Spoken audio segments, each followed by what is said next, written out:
We're going to take a look at working with navigational elements now. So to get started, we're going to start off by using the nav semantic tag from HTML5.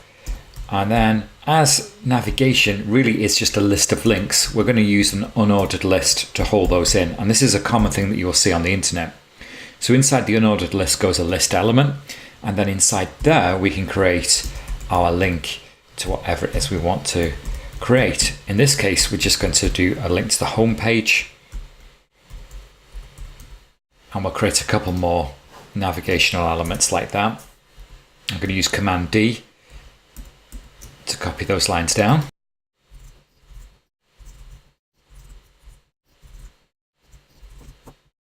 Okay, so there we can see the links created and on the page. And if we look over here, we can see they've appeared on our page. With the usual default bullet point that exists with navigational elements, we obviously want to get rid of that and make this look much more like a navigation panel of some sort. So let's go into our CSS and start creating that. So we're using nav UL so that we're definitely talking to the unordered list that's inside the navigation bar, just in case there are other unordered lists that might be on the page. So there we've got rid of the bullet points and got rid of the padding that's around there.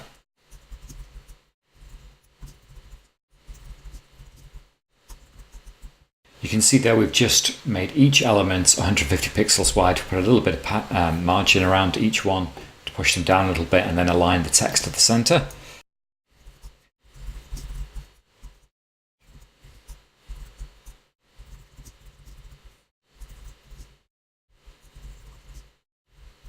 Text decoration means it takes off the underline that's on there by default with any link. We've now added our own color to this so that now we can see we don't have the default colors of blue and purple to show that we've visited. A little bit of padding around the top and around the sides just to give it a bit more space. And then usually we like to put on there a hover effect as well. And there we can see it working with the hover effect.